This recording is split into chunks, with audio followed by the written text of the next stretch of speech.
Hello বন্ধুরা, শুভ দুপুর। আজকের এই ছোট্ট টিপস বললেই চলে। আপনাদের হয়তো অনেকের জানা আছে, অনেকের জানা নেই, তাই আমি একটি ছোট্ট ভিডিও নিয়ে উপস্থিত হলাম। আপনাদের জন্য অনেক সুন্দর সুন্দর টিপস রয়েছে, আগামীতে নিশ্চয়ই আসবে। আমি ভাবলাম আজ ভিডিও শেয়ার করবো না, কিন্তু অতি তাড়াহুড়োতে ভিডিও যেটা এডিট করেছিলাম সেটাও সেটাও সেভ করার আগে চলে গেল, তাই হাতে টাইম নেই। সেই জন্য ভাবলাম এই ছোট্ট একটা ভিডিও শেয়ার করলাম। আশা করি আজকের এই ভিডিওটি সবারই ভালো লাগবে। সবাই হয়তো জানে কম বেশি, অনেকে হয়তো জানে না। যারা জানে না হয়তো ওরাও দেখুন, আর যারা নতুন বান্না শিখছেন ওদের কিন্তু উপকারে আসবে। তাহলে চলুন, এটা মানে শুরুতে কিভাবে করবেন। প্রথমে কড়াই গরম হলে সেখানে তেল বেশ কিছু, মানে একটার মাপে না, প্রায় একটু বেশি পরিমাণে দিবে, বেশ না। মনে করেন একটাতে যেটা তেলের পরিমাণ হবে সেটার একটু খানি বেশি দিলেই চলবে, সবটিতেই লেগে যাবে। সেটা কিভাবে, যে প্রথমে আমার কড়াই গরম হলো, তারপর আমি রুটিটা দিয়ে দিলাম, আবার সেটাকে উল্টে নিয়ে আবার আরেকটা দিলাম, আবার সেটাকে উল্টে নিয়ে আবার আরেকটা দিলাম। এভাবে করে আমি এখানে আজ 7টা বানাচ্ছি, বেশ 7টাই করে দেখাচ্ছি, কারণ শুধু আমাদের নমুনাটা কিভাবে করতে হয় সেটা জেনে নিলেই হলো। তাহলে চলুন এভাবে আমরা করব।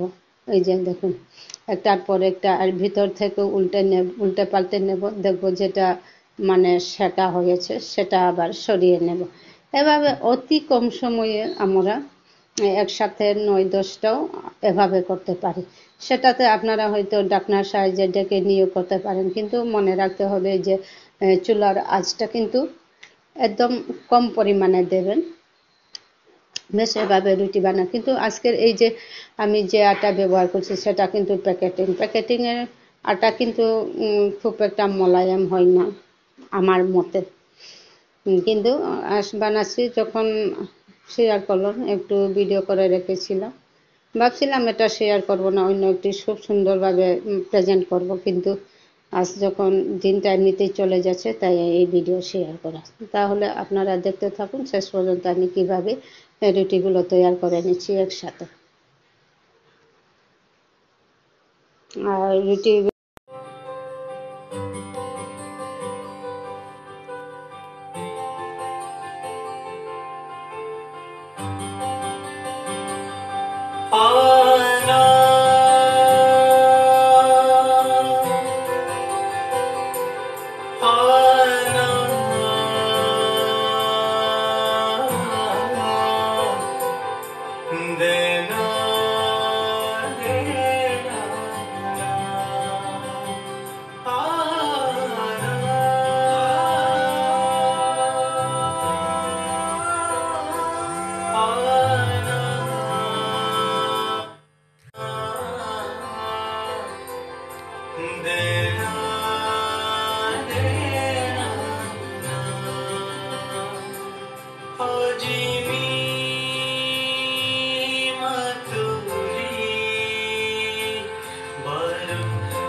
লাগে